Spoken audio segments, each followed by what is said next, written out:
Ever survived a truly terrible boss? You're in great company. Join me as I laugh, cringe, and learn alongside author Joel Hilchey, whose brand new book, The 6.5 Habits of Highly Defective Bosses, unpack the little quirks and the big blunders of accidental managers everywhere.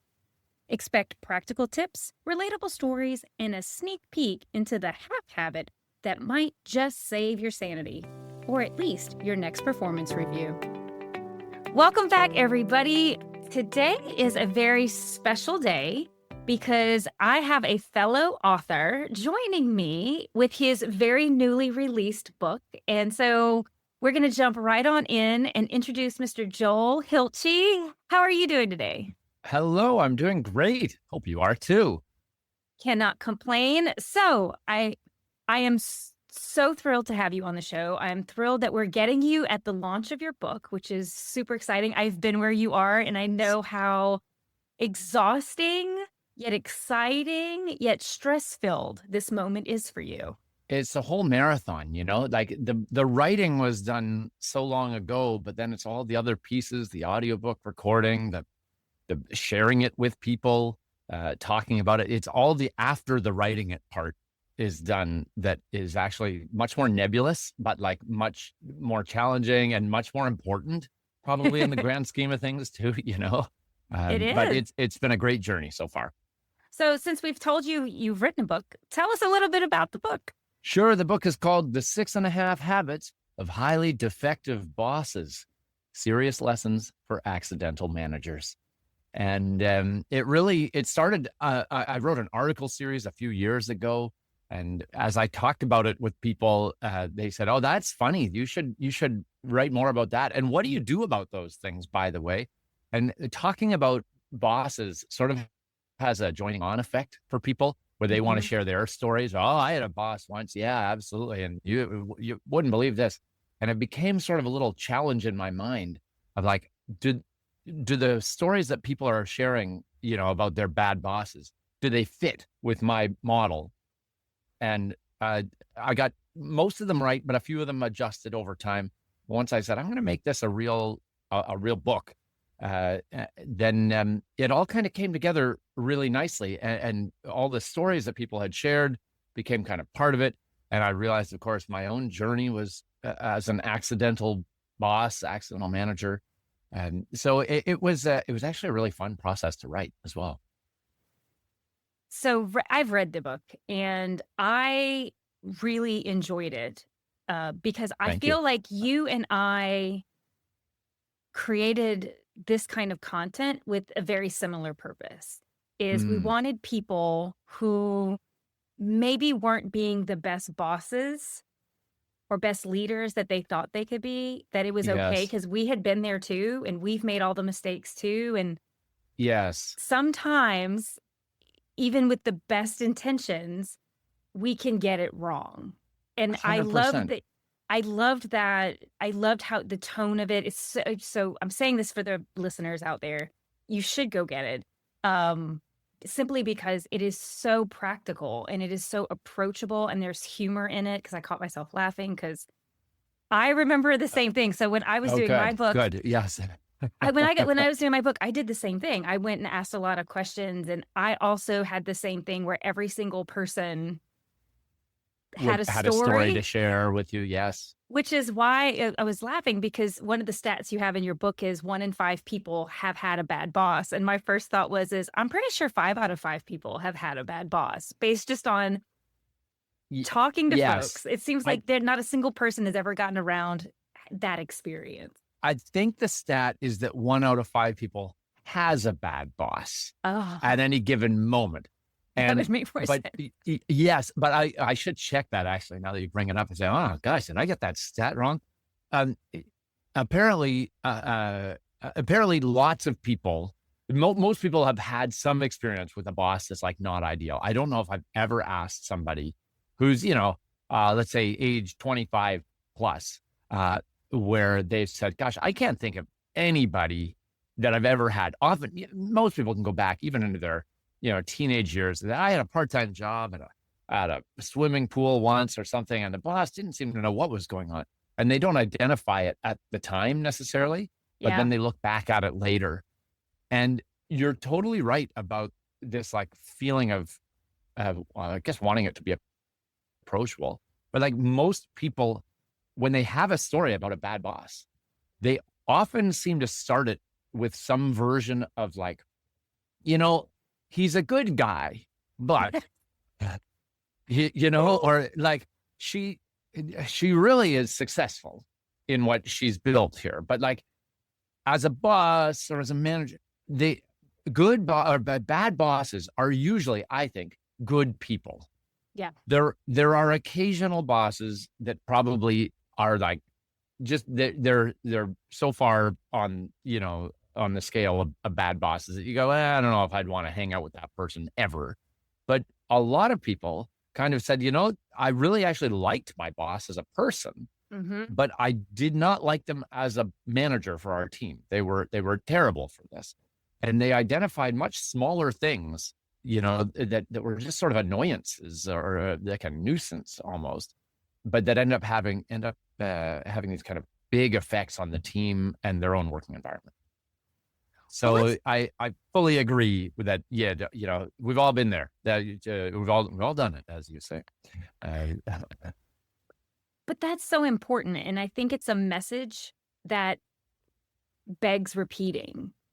Yes, Because we're such in an environment now where the pylon happens, and one totally. mistake feels like it could be career ending, and in some cases it is.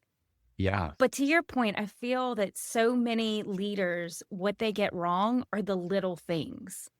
And so I'd like to hop into your 6.5 habits, because I Sure. thought that those were, to a certain extent, it's the little things that we do every day that if we don't get the little things right, turn into the big things that become I Yes. don't want to work with this person. This is the worst boss I've ever had. Yes. That narrative can switch very quickly when we screw up the small stuff. So I'd love to have you walk us through a little bit that Sure.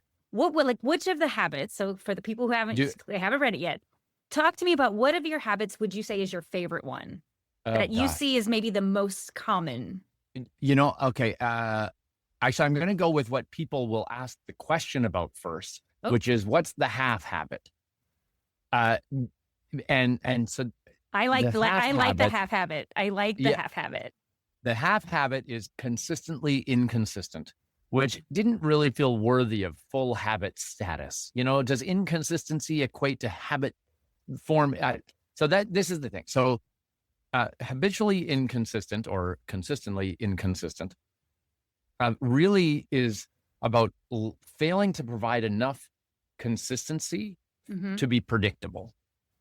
People thrive when things are predictable enough.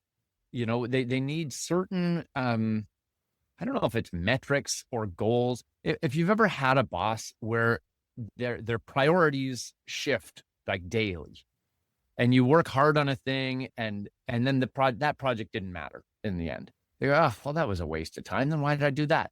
Or unfortunately, this is a lot of like founder entrepreneur folks who just get blown with the wind, and they come back from a new conference and they say, oh, I've got it. Here is the new thing.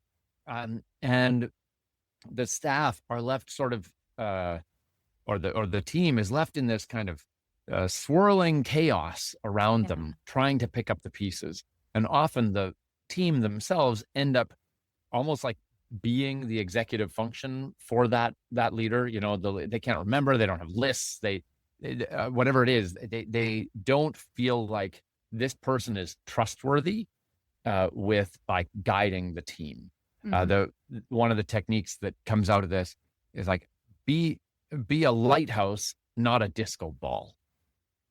Like, now just ignore the imperfect metaphor in that a lighthouse also spins around, and of course the disco ball. No. I think it's actually a perfect metaphor, because a lighthouse is a beacon.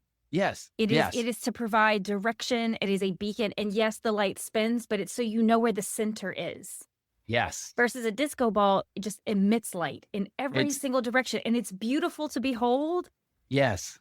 but it sparkly, doesn't give you shiny. any idea of where you're going. So Right. it's a perfect metaphor. I have definitely, as like an ADHD type, I have been the disco ball with Mhm. 100 new ideas and, an inch of progress in a million directions.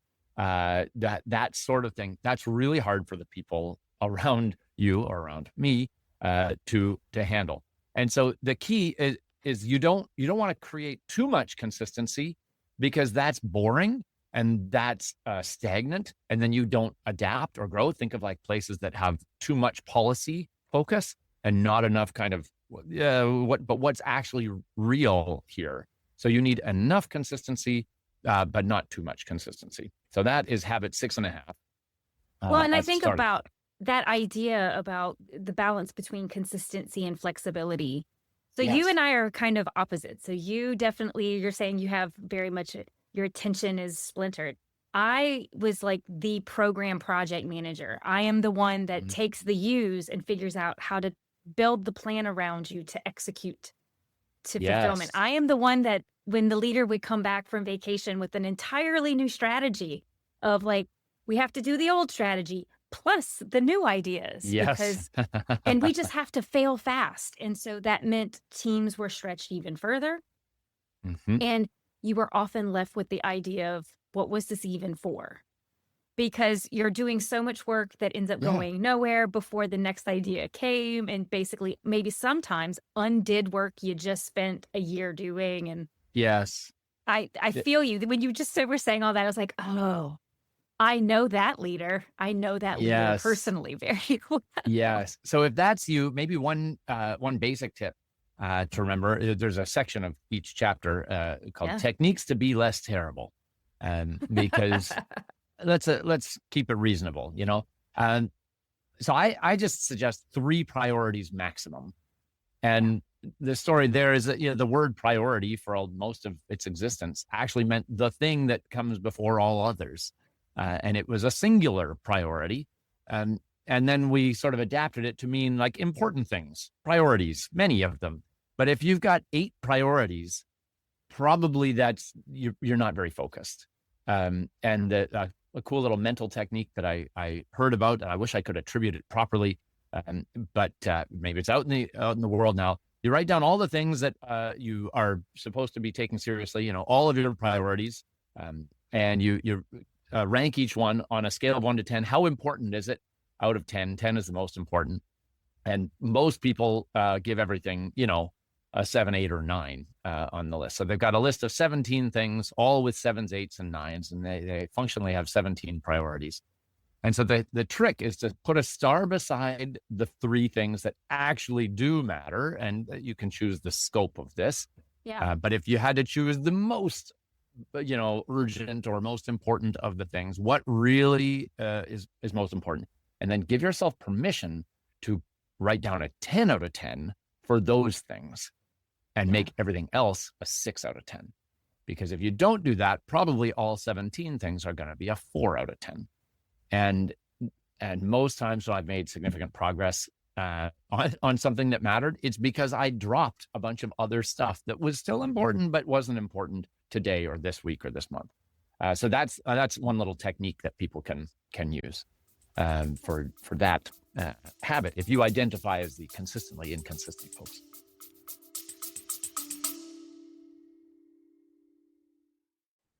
Is this episode hitting a nerve? Are you facing complex people challenges and have tried leadership books, workshops, and the advice from everyone, and somehow it's still not working? Now imagine having a trusted leadership partner who understands your specific challenges and strengths. My one on one leadership program provides the support you need with a customized plan. If you'd like to learn more, click on the link in the show notes and book some time with me. I'll explain how it works. Now back to the show.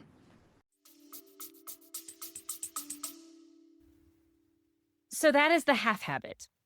Of the other 6, which ones have you gotten the most response about, or is there one that stands out a little more than the other, or for some reason? Yeah, I think the most common one that people find it easy to like think about is feedback fumbling. I call Mm-hmm. that habit number 5. There's 3 ways to be bad at feedback. 1 is to not do it. 2 is to do it, but do it badly. And the 3rd is to not take feedback very well. And Yeah.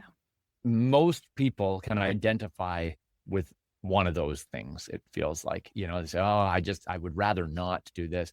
And often this is because we get our ideas about leadership from often our parents, Mm-hmm. or bosses we've seen. And it's sort of a little gentle invitation to do some therapy and self-work. But, I kind of joke, I'm just, armchair psychologist here. I'm not even in a real armchair. And, but so, don't take it too seriously. But if people don't like giving feedback, it's often because they were criticized in their past and they don't want to be part of that in the future. Mm-hmm. But feedback, number 1, shouldn't just be criticism. And it actually puts you in a really good position to give feedback because you're going to do it sensitively. And that's what people want. So we need feedback to, get better. That's part of how we hold people accountable. So we can't just ignore it and hope that it gets better. But of course, we're not the only ones with opinions. People who work with us have their ideas also. Yeah. And we can foster better conversations by being open to feedback and acting on it. So there's one that is like, that's a role that everybody knows in their job. It's like, oh, it is probably my job to do that as a boss, as a manager, but it's hard. It's hard. So you could go read other books about feedback and how to do that well, but there's lots of different models out there. So there's a gem in there that I want to hop on and just put on your radar and remind people. So Love it. there is a guest that we've had on the show. Her name is Bonnie Artman Fox, and she actually started her career in nursing and then became a marriage and family counselor.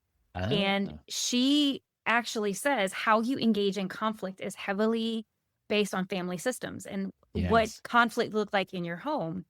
And for many people, when they think about feedback, there's always an element of constructive feedback that many people take very defensively. Yes. And so when you think about that, whether it's intended to be conflict or not, defensiveness comes into play, judgment comes into play.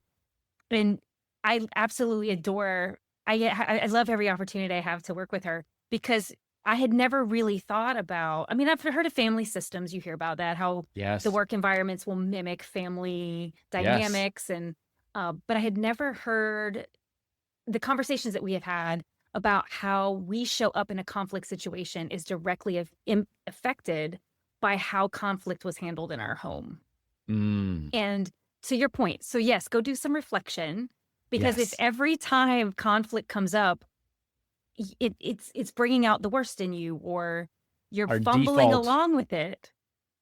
Yes, our default options are not necessarily the most effective options. Our default behaviors, And you're not defined. You don't have to be defined by them. You can change them, but it requires the awareness to know that maybe, just maybe, you are part of the problem. Yes. Maybe I'll go back here. This book, I realized as I was writing it, was about accidental managers. Yeah. Something like 80% of people identify, 80% of leadership people identify as like accidental bosses, accidental managers. They weren't gunning for it. They didn't go to school for it. This shows up especially in small and mid-sized companies. The really big companies, they tend to have like well-defined training programs and leadership tracks almost. Yeah. But in the small companies, the people who are the leaders are often either the founder or the founder's friends or the first employees who've been around the longest. Well, you seem to know what you're doing here. The boss just left. Why don't you start leading the team?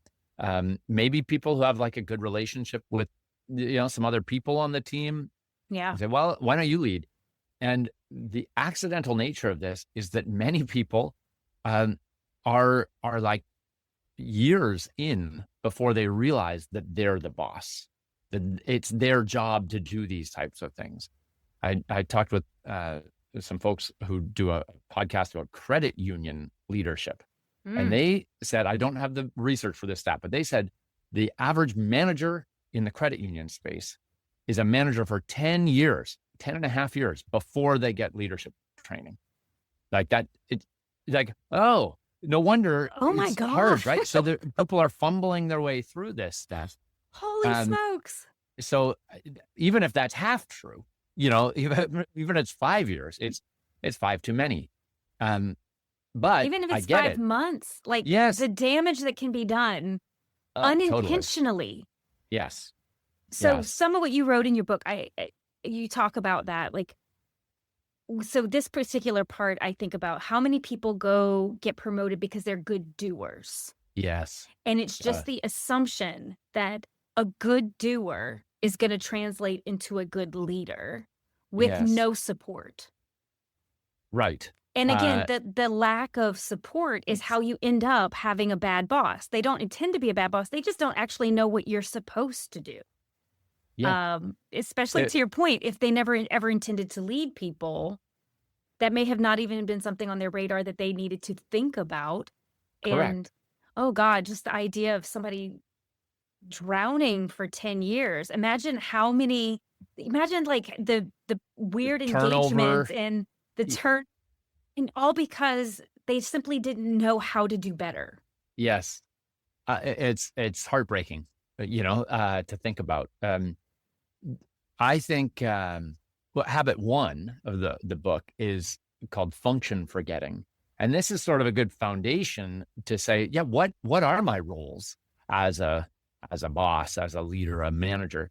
And the basic way, I think, I like 2x2 matrices.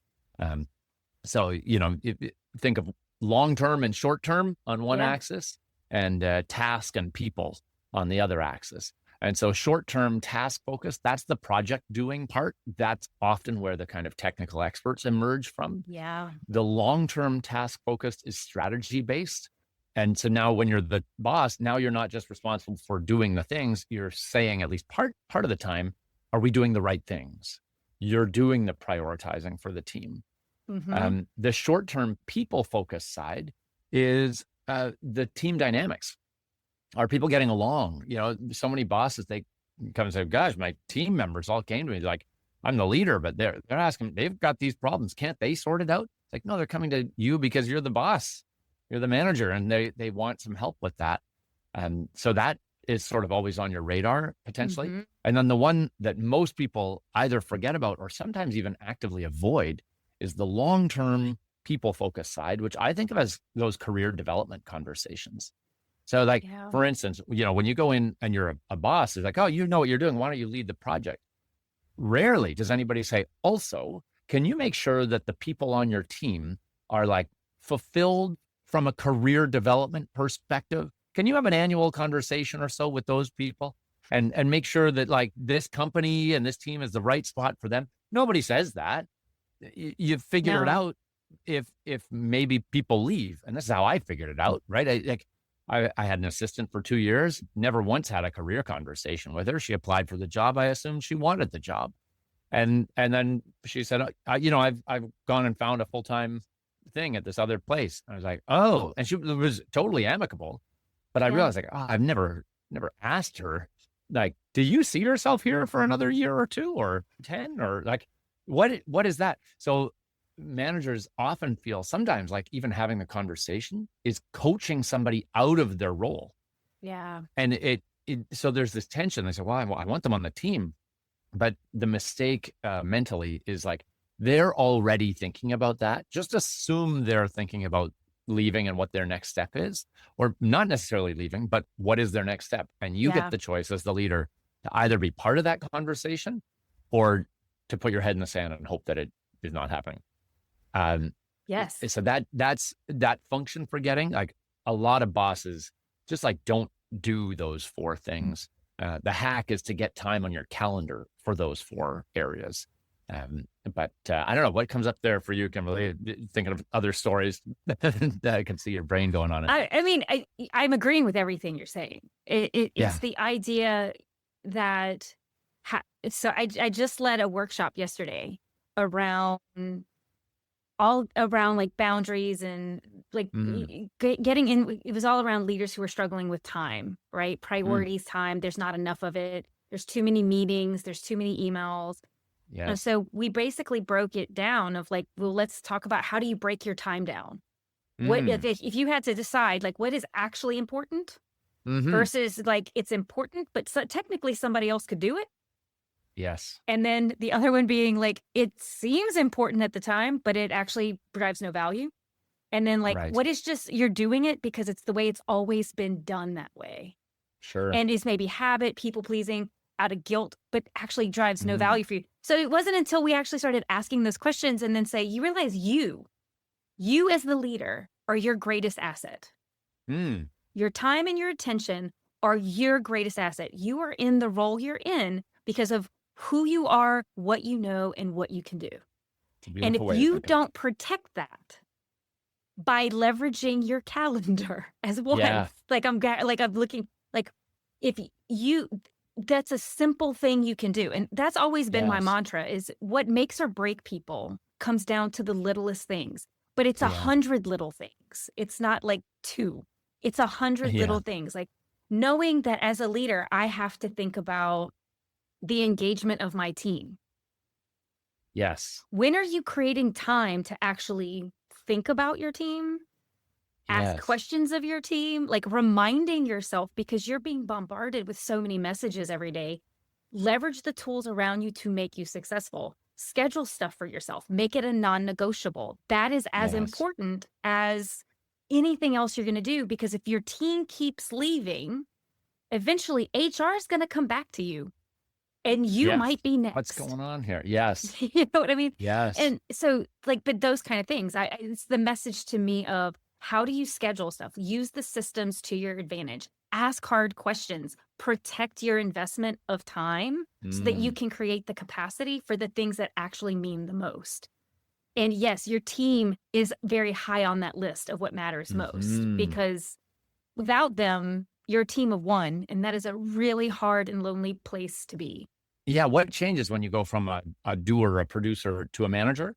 You're now responsible for the collective output of a Yeah, team, yeah, and so that's the thing we bring up in this is like, what is the primary job of a manager, of a team leader? It's to get the most out of their team. mm, And so then you start asking, okay, so how do we do that the best? I really came to view this book as in my own journey, as a journey from accidental manager to intentional manager. yeah, And like controlling the calendar is one of those things. Another neat thing, habit two, is mediocrity mongering, which I yeah, don't think anybody intends to create a culture of mediocrity, but it comes up in the little things that happen. So people naturally on your team have different levels of aptitude or achievement. So how do you deal with the high performers compared to the mediocre majority? And and people have told me stories of woman said like, oh, my boss came and said like, oh my gosh, like, can you just slow down? You're making the rest of us look bad. And she said, like, I thought that was a thing people pretended to say when they were pretending to be insecure. Like, what? Yeah, you don't want me to work hard. So think of like A players, superstars. Every championship team has some superstars on it. Now, superstars are not enough to win the championship, but you rarely win without some superstars. correct. And so how do you handle the superstars? Because they want to fly. What do they really want?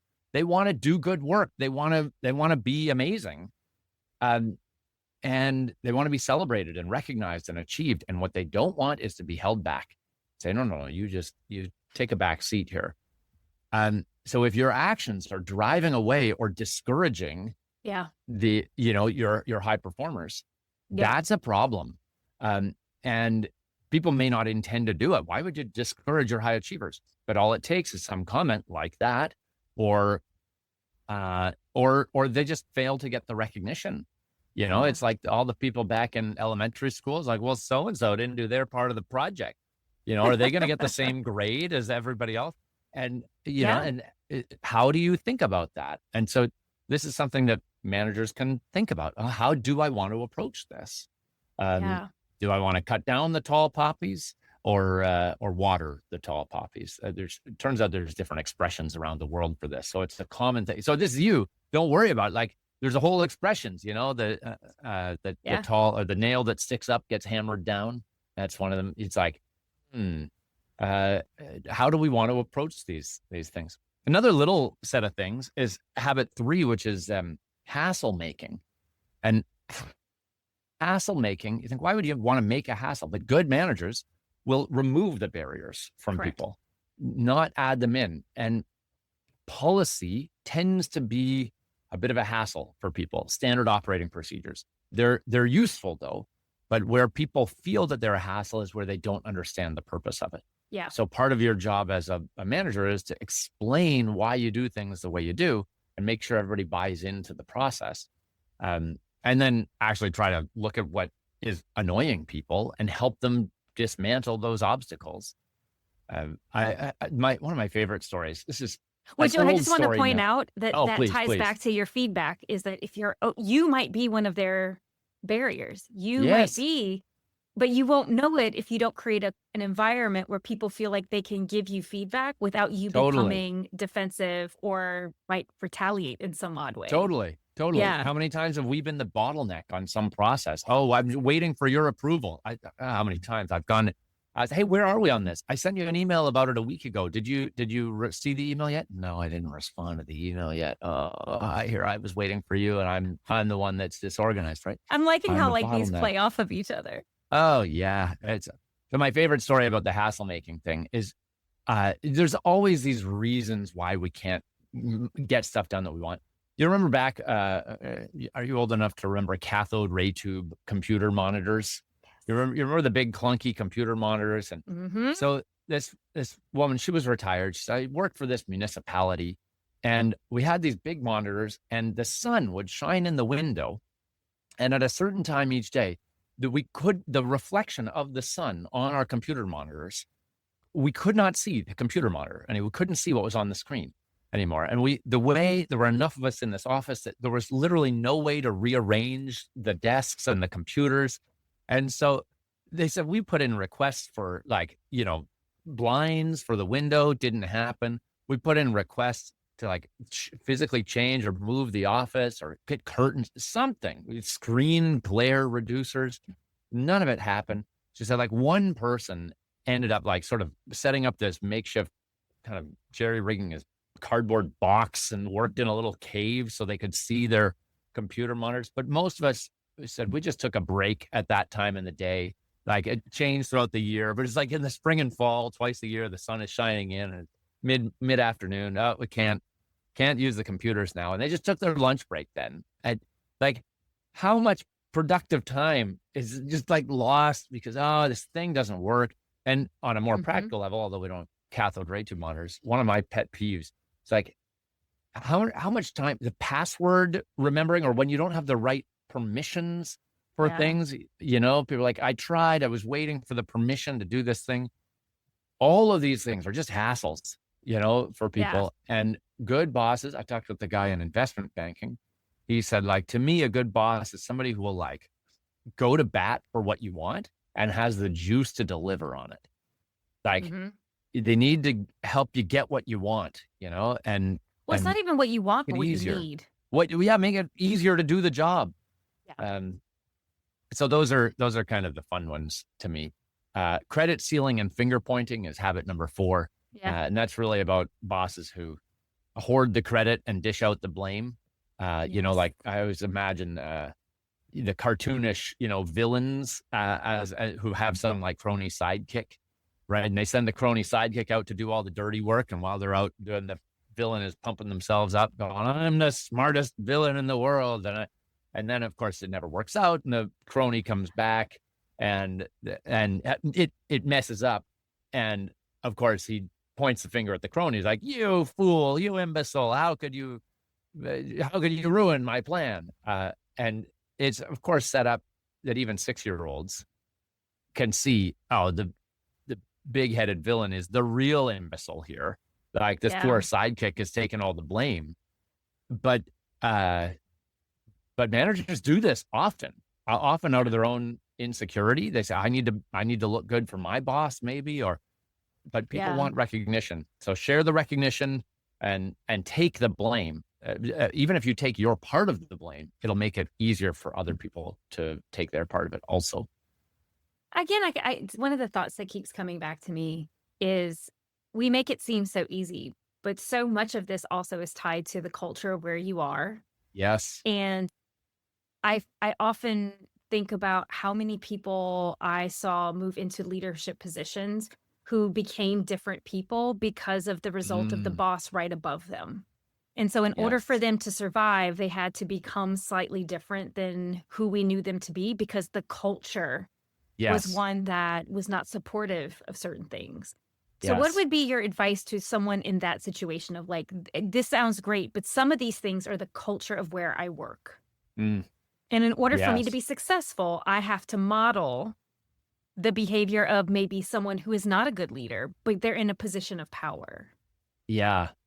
So the short-term way is to think of your own small team. If you're leading a small team, you have the most influence there. And you can say, okay, how do we want our team to be? So I'm a speaker also and a trainer. And I feel like the highest leverage points are things like meetings and recognition and Mm-hmm. onboarding. Those are the three areas where I would say, really look at that. That's your chance to set the culture with the Mm-hmm. people who work most closely with you. And there are a bunch of tips there. Lots of them are in the book, but just intentionally say, what do I want to create in my little team?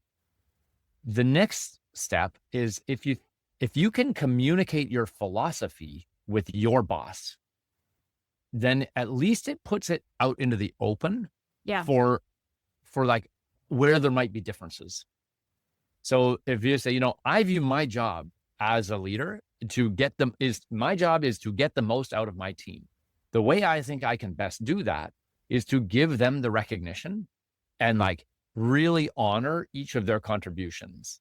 But if things go badly, I'm going to be taking the blame for that because I want them to know that that's what we do. We take responsibility for our part in things. Oh, boss of mine, how does that jive with your philosophy of leadership? What do you think about, me as an employee? And, you're my boss. I'm your part of your team. What's your philosophy of what my role is? And what do you think I should be doing as a leader on my team?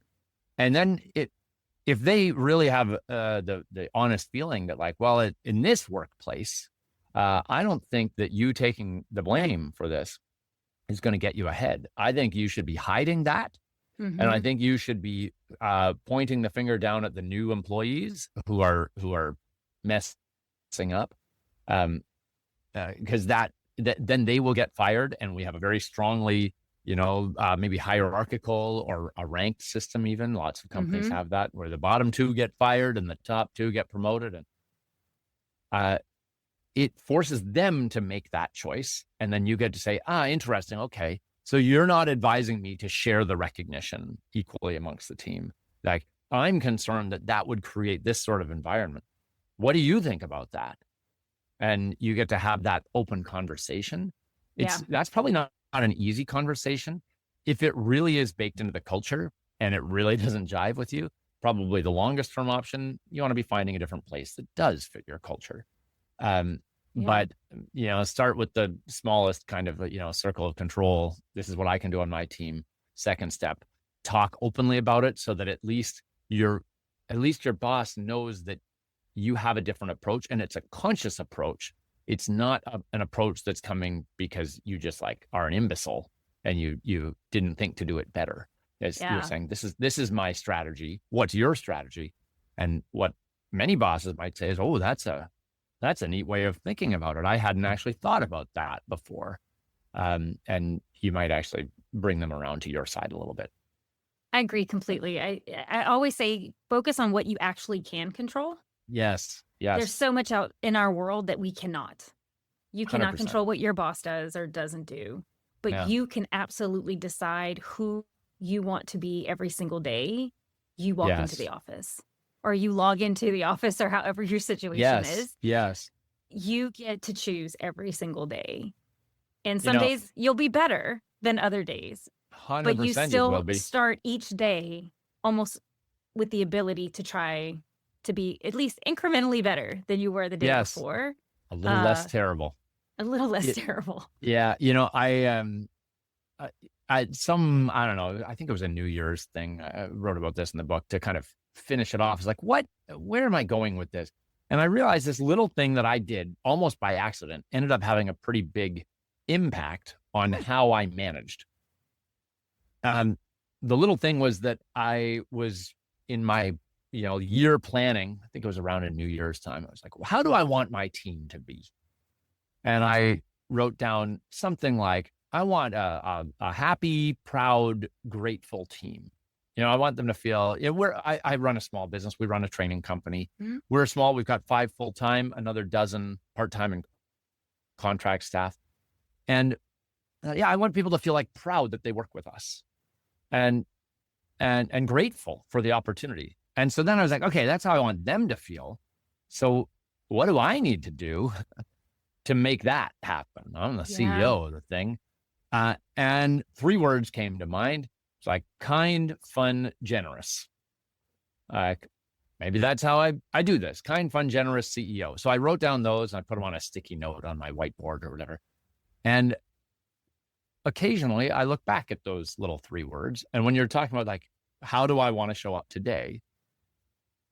Those words really actually help bring some clarity. If I have to have a difficult conversation with a team member, I had to have a conversation the other day. A trainer of ours didn't really deliver to our satisfaction.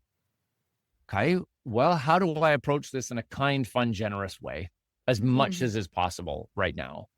And often just kind of thinking about that helps bring some clarity to what I should do. So that's a little hack that any listener, any kind of manager could try. That literally takes 1 minute. Mm-hmm. It's like, how do you want to be remembered as a boss? What do you want your team to say about you? If they were writing a letter or calling you into a talk show or something, how have you had to describe your boss in 3 words? And there's probably more than 3 words. Most of us are very multidimensional, but if you had to pick some, I don't know if anything. I don't comes know. to Our mind attention for people, spans are really short. I think 3 is good. 3 is good. Maximum 3 priorities, I heard. But what I love about it, though, is it's such a simple act that you can do as an individual to say, if I want people to describe me in a certain way, if I want my team to describe me, what would be the 3 things that would be the most important to me? And then check in with yourself at least once a day and say, am I aligning with those 3 things? Yes. Like that's it's again, I will repeat it probably till the day I die. It's the little things that make or break just about everything. Yes. Every relationship is about the little stuff. It's not the big stuff. Because it's shows usually up- the little things that actually result in the big things. But it's those little incremental actions that we take or that we don't take that have the most significant impact. Yeah. Have you ever had a bad boss or a really good boss? You ever had any like moment that comes to mind? Both. What represents? let's start with the bad one. What represents the bad boss? Is there a moment? A lot of people have like, oh, and then they did this, and that's is there a story or some feeling almost that comes up? I think the ones that I think always reside when I look across the leaders that maybe I had the greatest disappointment in, it was always the sense of there was a lack of respect. Or it was either a lack of respect or what I felt was a lack of professionalism. So for whatever reason, I was not treated very well. I was not spoken to in a way that was deemed professional.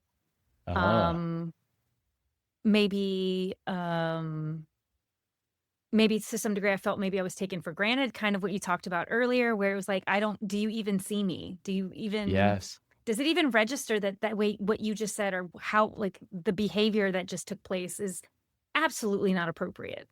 I would say that's always come back to it. And I think the bosses that, when I think on the other end of the spectrum, it was around them taking time to actually make me feel seen, heard, and respected.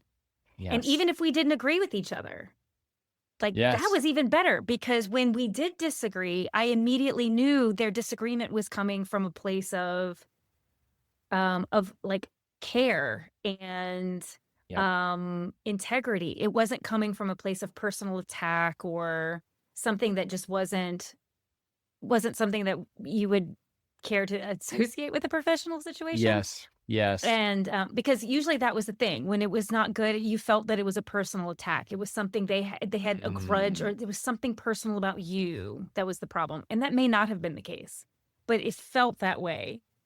Versus the other, where you were just made to feel like you were valued. I was valued. Yes. And again, Yes. so when you think about recognition, how does a person want to be recognized? Is that important?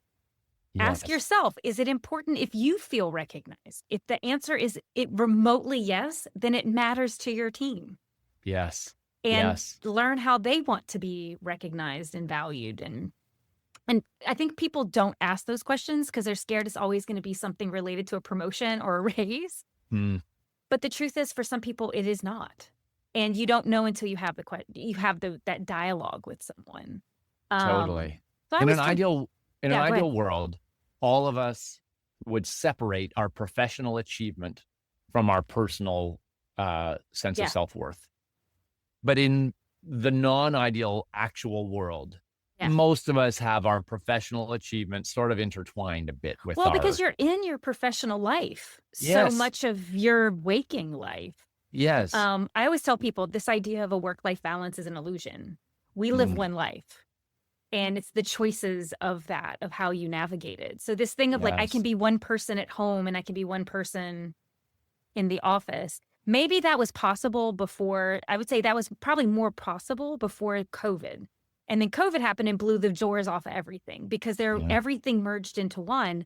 Mm, And we are now in a place where I don't think we can separate those again. Our lives are fundamentally changed and yes. we are demanding something different in how we are treated. We're demanded something different in how we're able to live our lives.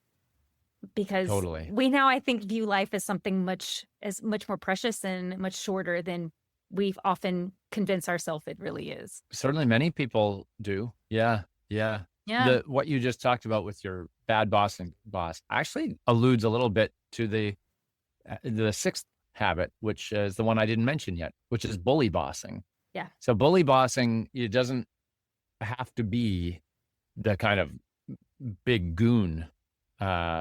Bullying can be sly, and it's power tactics and fear. Yeah. And somebody described to me a boss who said, every time I went into a meeting, even if I was confident going in, I always felt like not very confident with myself coming out of the meeting. And I was like, oh, isn't that interesting? And you saying, I don't feel valued. It's like there was a problem with me somehow. Yeah. There's something that's happening there where the person isn't viewing you as a human. They're viewing you as a means to an end, or you get that work done or something. And if you're viewed as a sort of just production means, then they'll use fear and power tactics to continue that. They won't recognize you likely, but yes, that's sort of what's the opposite of a bully boss. A bully boss is somebody who recognizes that there's a human on the other end of that conversation. Yeah. And instead of using fear and power tactics, I'm going to try to see them honestly and ask, what do you care about? And what would be helpful for you? And how do we want to resolve our differences when we have them? I mean, it's just a very different way of thinking. Approaching people with, again, we can be very different. We can have conflict, because I believe conflict is part of a healthy relationship. Totally. It's in how we choose to show respect to each other in those challenging moments that make or break. Yes. Everything. Yes. And if you grew up in a family where like the people who have the most power take the most power, or have the most brute force, this is a way of seeing the world. And that shows up in many cultures. But is it the culture that helps people thrive and feel valued? I'm not sure that it is. So yes, I hear you. And the boss, what do people want? I just want to be seen and appreciated for this. People have shared you mentioned the littlest things. People have shared, I stumbled into this, but somebody shared with me later. We started, and I just took a half an hour with somebody on their first day and asked them, what are your goals? Let's not talk about work for a moment. What do you want to do in your life? And I have a little, life goal thing that I went through. And we're talking about this, and weeks later, this person said, or I learned that this person said, like, oh, that was so cool that we would take time on like day one and actually talk about me and not just like the job. Yeah. Like, I want to work for that guy. And I was like, really? It was like a half an hour. Yeah. Now, if you're scaling a big company and you've got 10,000 employees, like, okay, what's your onboarding plan? It has to be sustainable and scalable. Maybe the CEO can't deal with everybody, but just a little thing. What's the little investment that helps you say, I care about you. This is the culture that we want to set here, because those, especially the early interactions, really matter. Yes.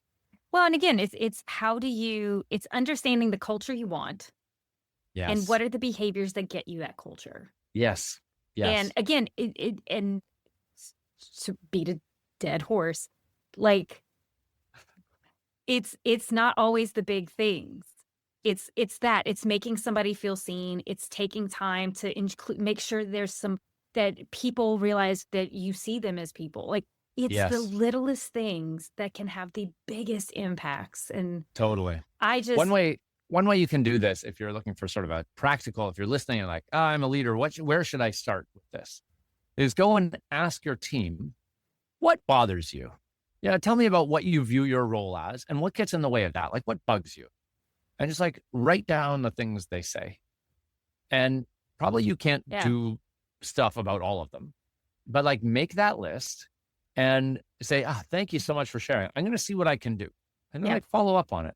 And they'll tell you exactly what they want from you in general. Like what do I need to be doing as your manager right now? Well, I need you to talk to that guy. He's bugging me here. I need you to, can you get this policy changed so we can actually do this? It's slowing everything down. See what I can do. Yeah. Just go and ask the people that you work with, what do you want from me? And that will change the dynamic of it, because it shows that you're open to adjusting your role and you're finding your way. Will that make it easy to be an amazing boss? No, but the hope maybe is that you'll be a little less terrible. And some days that's what I strive for. Well, I think that is the perfect ending to this conversation, is how do we be a little less terrible? I just want to remind our listeners, like, the book is out. The link is going to be in the show notes. Please go check this book out. Like, Joel, I think you've created something absolutely wonderful. And I'm so happy to be able to be a cheerleader for you and support you in this release. Right on. I definitely, let's keep in touch, and maybe we'll have you back on when you release the next one, because who knows, I'm sure there's going to be a next one. Absolutely. But thank you so much for your time. I genuinely appreciate you squeezing us into your big launch plan. This has been a privilege to be here. If you want to connect with me more, you can find me on the social media things, or LinkedIn, or the book, wherever it's out. And if you, it's actually available now in all the formats, I think. We got paperback and audiobook and all the funds, and even a Kindle version in there. They're all there. So let's connect. And final invitation, I'd love to hear your stories. So if you want to share a bad boss story or a good boss story, I love hearing them. bosses@joelhilchey.com. Awesome. All right. Well, thank you so much. Thanks, Kimberly. And we'll see you again soon. Yeah. I've got two things before I let you go. One, if you've ever gotten any value from the show, please leave a 5-star review. It really helps and absolutely makes my day. The second thing is, if you have any thoughts you'd like to share with me, please shoot me an email at podcast@kimberlyjbenoit.com. I'd love to hear from you. All right, see you in the next episode.